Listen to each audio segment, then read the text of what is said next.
Welcome, everybody, to another episode of Talkin' Ball with Pat Leonard. I am the New York Daily News NFL columnist and Giants beat writer. A lot to talk about, even though it's still May of 2023. The NFL has really become a 365-day news cycle league and something that, frankly, is never out of the front of our minds. It's crazy to say, but we're slowly inching towards minicamp. And then after about a short month break, we're going to head into training camp and start being out there day after day under the sun, bringing you live updates from Giants camp and from around the league. A lot to talk about this week. First, want to talk to you about betonline.ag. Betonline.ag is your number one source for all your basketball info, stats, news, and scores. Get the latest odds and lines, including the latest, easy for me to say, latest player reports for this year's pro basketball playoffs. BetOnline is always your sports information headquarters this season, as we have you covered for all your sports wagering needs: basketball, MLB, NHL hockey, right to UFC and boxing. BetOnline is the fastest and easiest way to get your betting info, including live betting options and your favorite casino and card games you can play right from your home. Head to the website today or use your mobile device to get in on the action.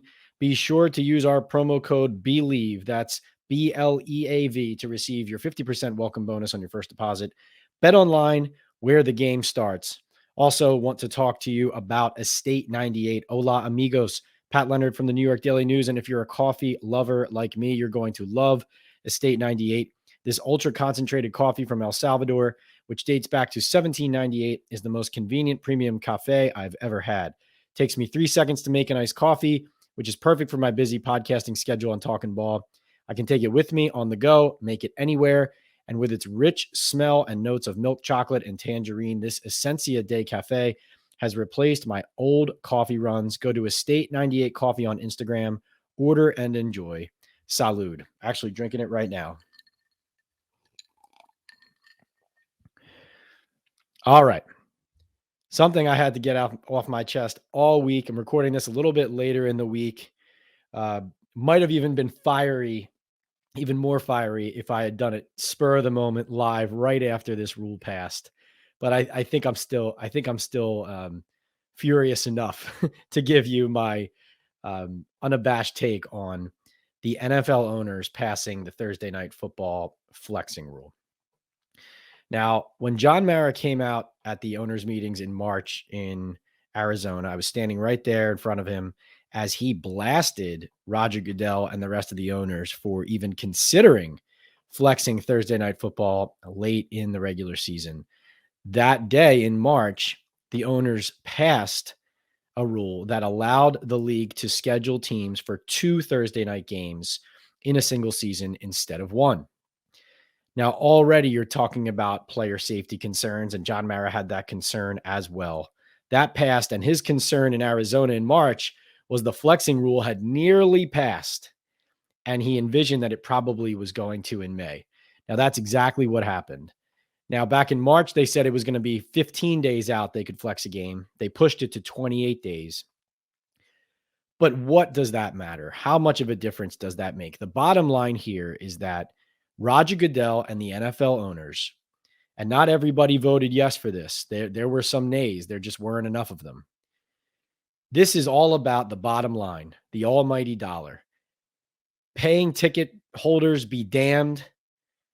The NFL owners have decided and are saying out loud that they care more about the people watching at home than the people buying the tickets to sit in the stadium and watch the games as diehard fans.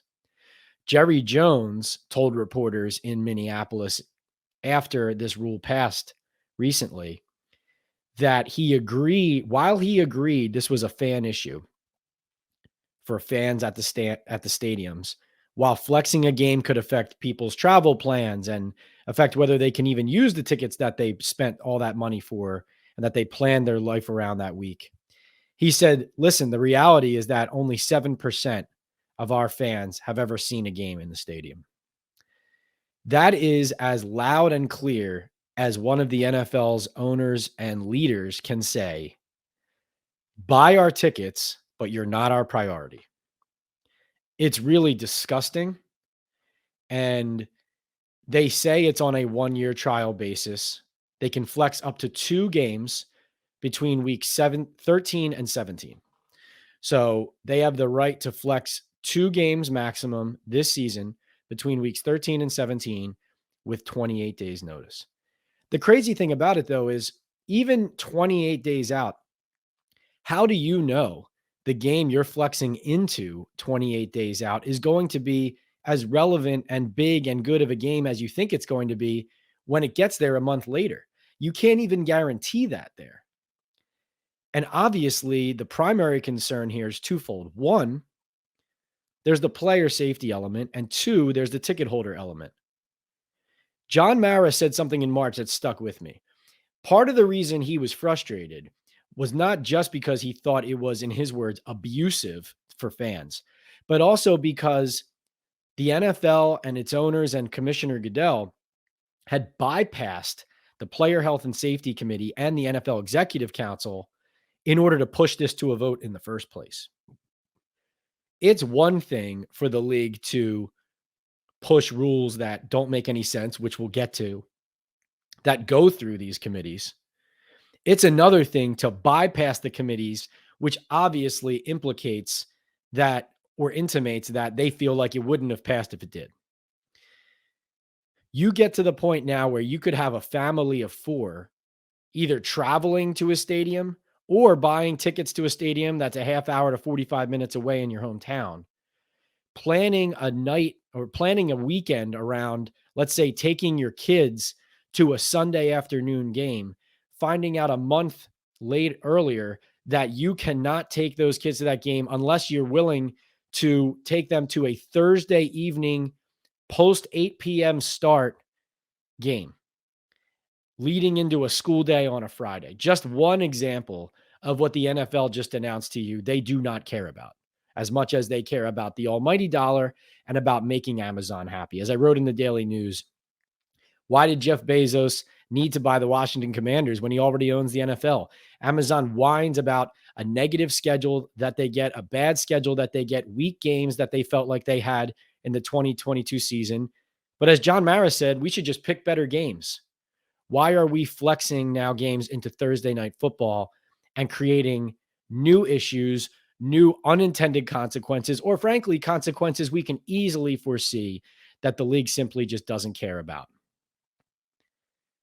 Now, speaking of rules that make no sense and have me incensed, then the NFL goes ahead and they pass a kickoff rule that essentially is leading us closer and closer to eliminating kickoffs in football entirely. The new rule is this: if you fair catch a football on a kickoff or a free kick, like after a safety, anywhere behind the 25-yard line, you automatically get a 1st and 10 at your 25, the same as if it was a touchback in the end zone. Normally and generally, I am all for any rule that is positive for player safety, that helps eliminate concussions, that makes the game safer. I'm all for any of that.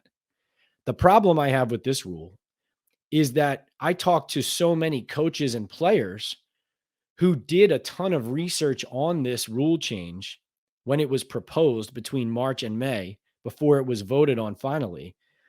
And they determined that a lot of the statistics showed that, as one coach told me, this is not going to accomplish what you think it's going to accomplish. They found that out of the 19 concussions on kickoffs last year, only one of them happened to a returner. They found that in a lot of cases, they said that you look at these plays, if you think that you're going to eliminate all concussions on kickoffs by doing this, you're not realizing that with this new rule, coordinators and coaches are going to seek an edge wherever they can find it. And you could have more squib kicks.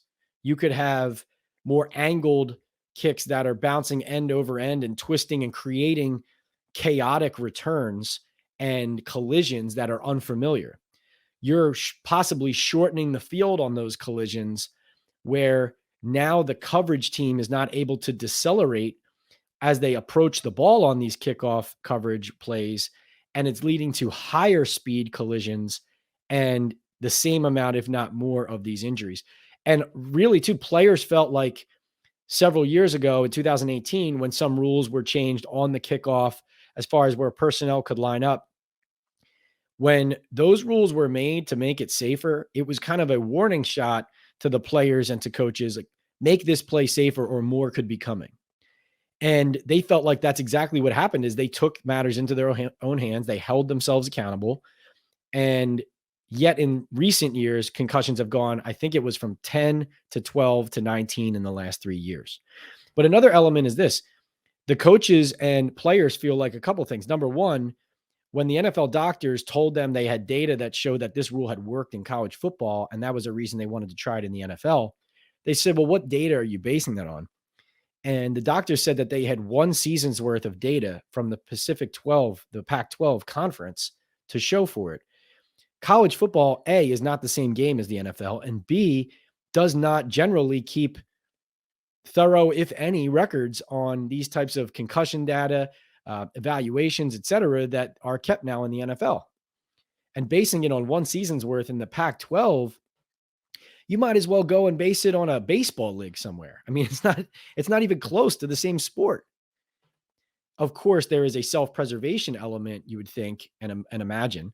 And I know from talking to coaches and players that, listen, like you look at the Giants, guys like Cam Brown and Carter Coughlin, who one of the things they do best is cover kicks. And they've done that their whole lives and earned a job in the professional football in the NFL because they're good at that primarily. And now that's being taken away from them in large part. And, you know, people like that, players like that are going to probably lose roster spots and lose jobs because of that. There's other reasons, obviously, like you, as a player, you want to be versatile. You want to be able to contribute on defense or offense and not just special teams, but special teams is a third of the game. It's a key part of the game, and they don't want it to be taken out of the game. And while Rich McKay, the chairman of the competition committee, suggested that they don't want to eliminate special teams or the kickoff either, their actions speak differently. And the fact of the matter is, I think Andy Reid said it best. He said, like, eventually this is just going to be flag football. Now, for Andy Reid, that would be good because he has Patrick Mahomes and he's the best quarterback in the NFL. So he'd be the best quarterback in a flag football version of the NFL. Here's another thing too. And I think this is an overreaching frustration of people around the league right now.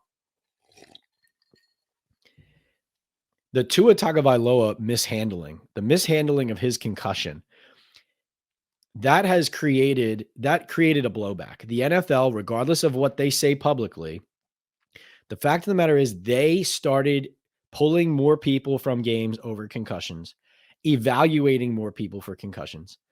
And they hadn't been doing as much of that prior. The reason they started doing it last year was because of the obvious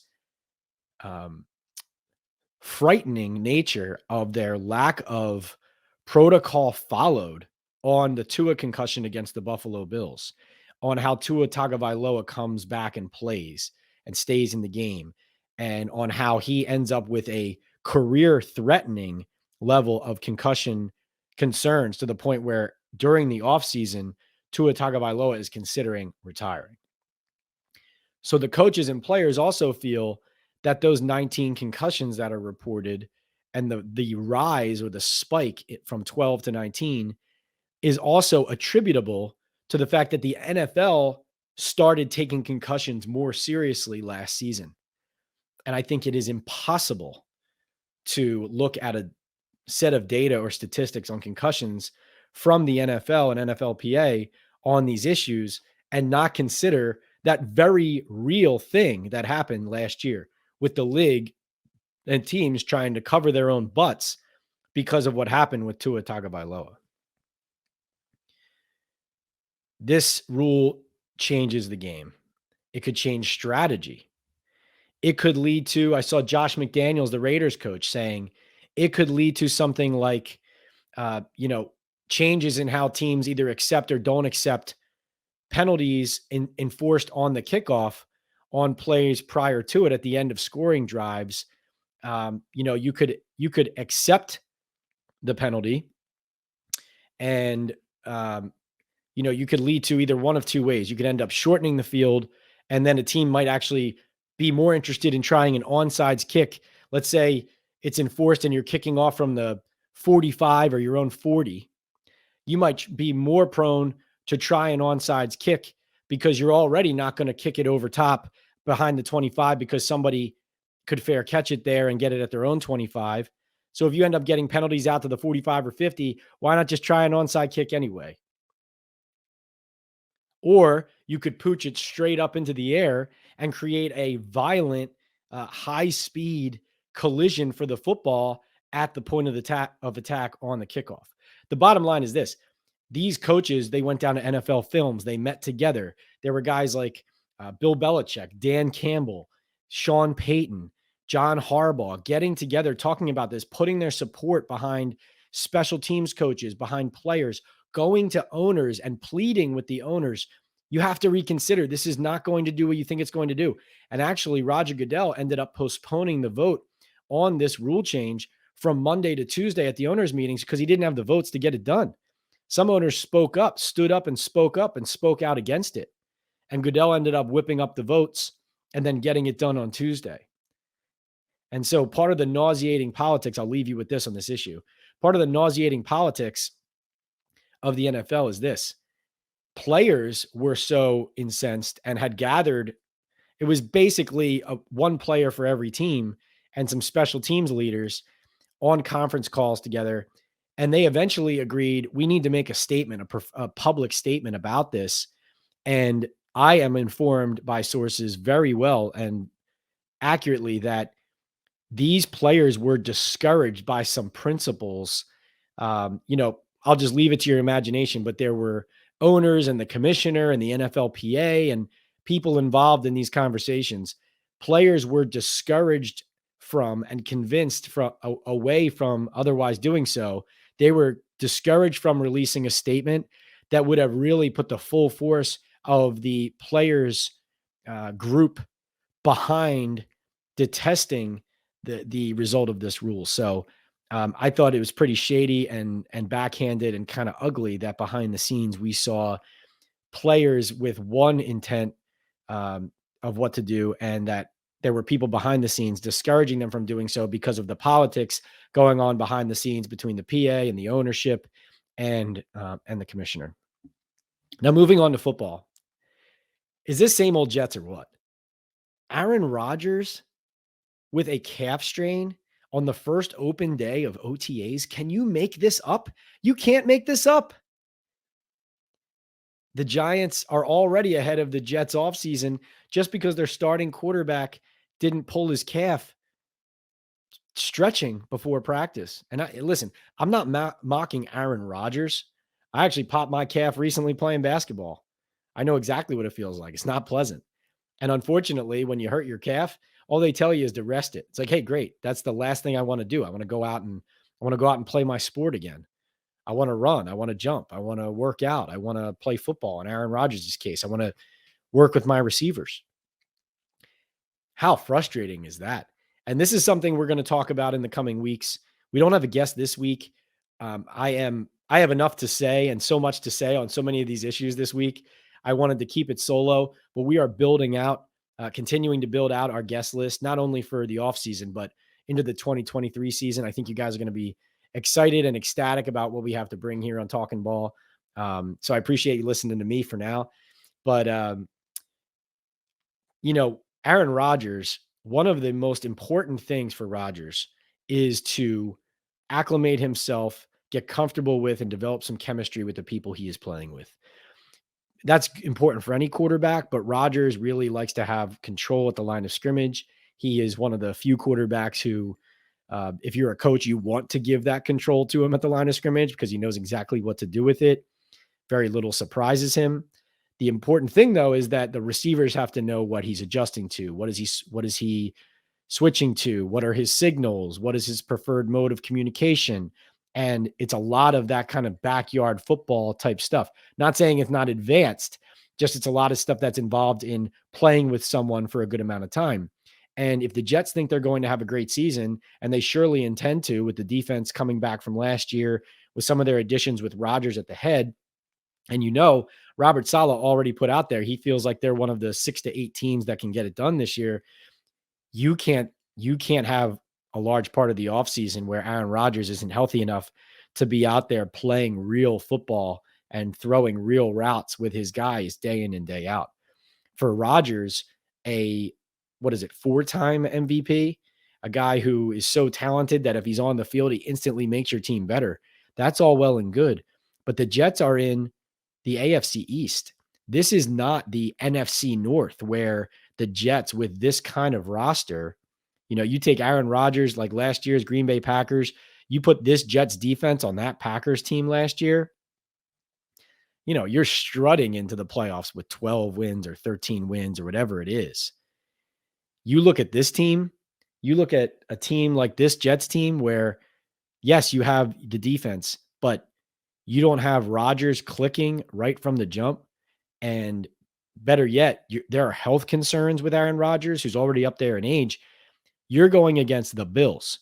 You're going against the Patriots. You're going against the Dolphins team that, while I feel like they're still shortchanged at quarterback, has a strong roster and has a lot of speed and is not a pushover.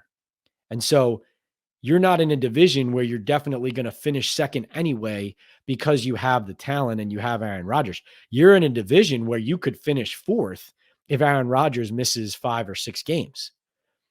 This is concerning.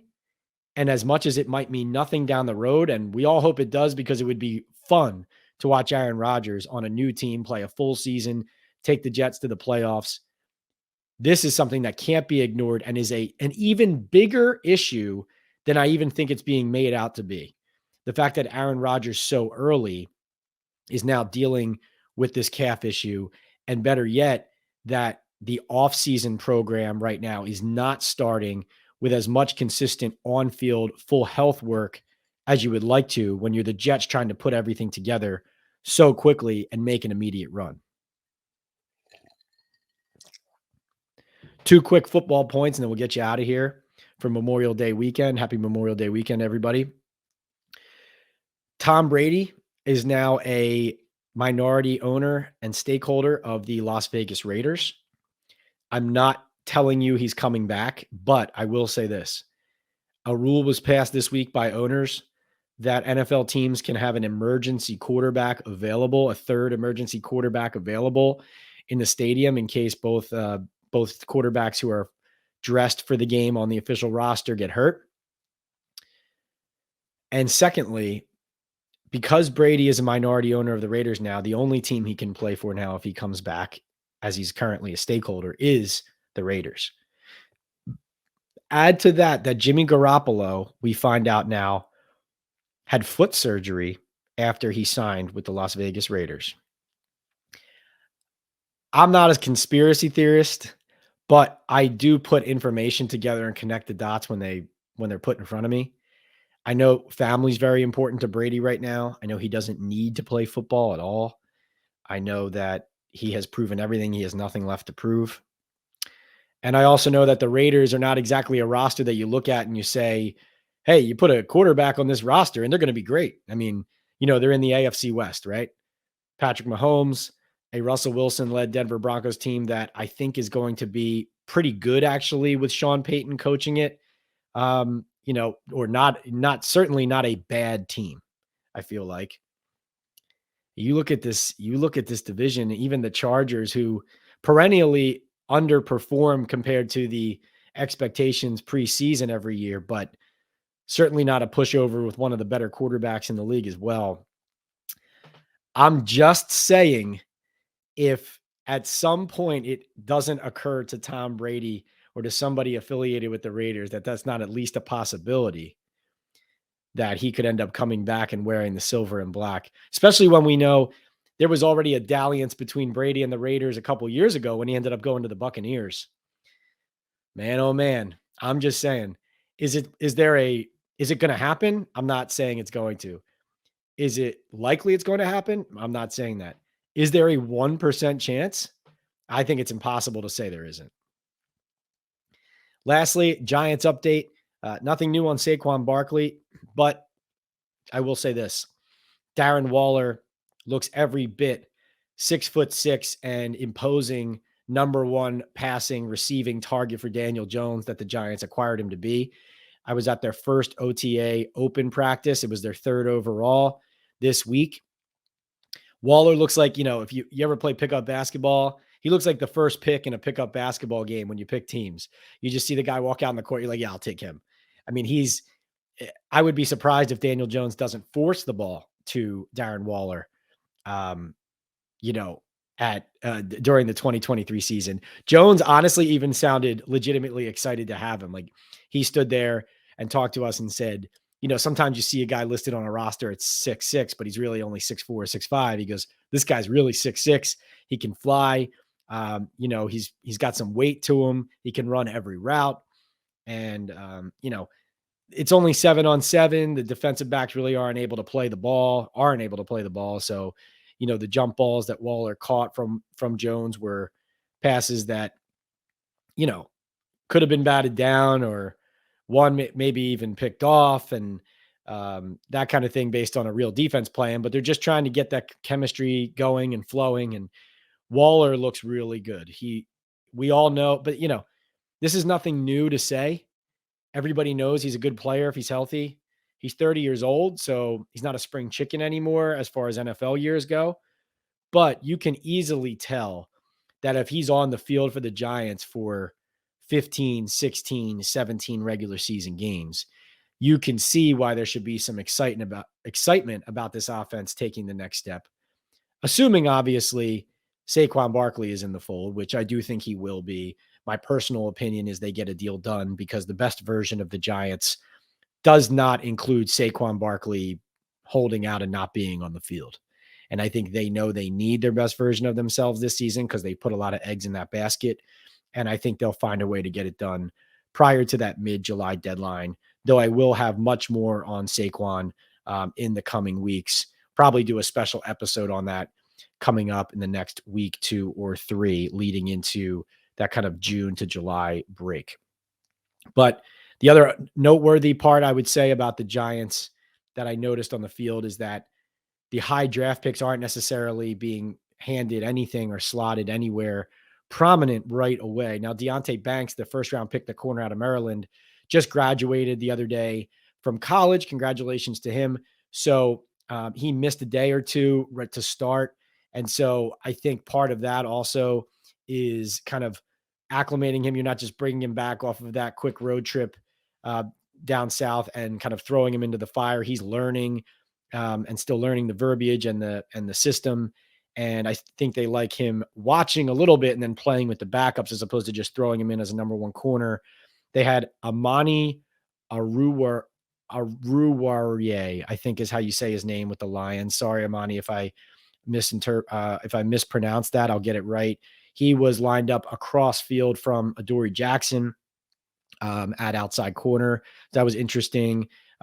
Several players rehabbing. You can go read all of my notes on the Giants' first open OTA practice on nydailynews.com/sports. But it was also interesting to see that Jalen Hyatt, the third round rookie receiver, was pretty much buried on the receiver depth chart from a standpoint of the reps he got. Brian Dable, the head coach, did say that the rookies are significantly behind. He said that all rookies usually are, by his estimation and from his experience, though John Michael Schmitz, of course, the center drafted in the second round, is snapping for the first team offense to Daniel Jones. So that's an exception there. But like I said, go look at all of my coverage, at tons of notes about who wasn't there, who's lined up on punt return, who looked good, who caught some passes, and more personnel deployment that interested me on both sides of the ball. I will continue to cover Giants OTAs through the mid-June minicamp, and also the rest of the NFL throughout. Training camp starts in late July. We'll have this podcast continually going, maybe a week off here and there as we kind of reboot and line up our guest list, but many more great guests to come. Please don't forget, rate, review, and subscribe this podcast on YouTube, on Instagram, on Apple, Spotify. You can subscribe there. You can rate us, give us those 5 stars. go to YouTube where you can subscribe, and I have live Q&As that we're doing on YouTube. We have YouTube shorts that you can go and find where I react to certain things right after they happen, or deliver even some breaking news or just updates from a Giants practice, from a Giants game, from a post game. It could just be me sitting at home after making some phone calls and talking to sources about what's going on around the league. Going to have tons more content, especially coming on that YouTube channel that you can't miss. Again, we are sponsored here by Bet Online and also Estate 98. Thanks so much for listening. Have a great Memorial Day, and we will talk to you next time on Talking Ball with Pat Leonard.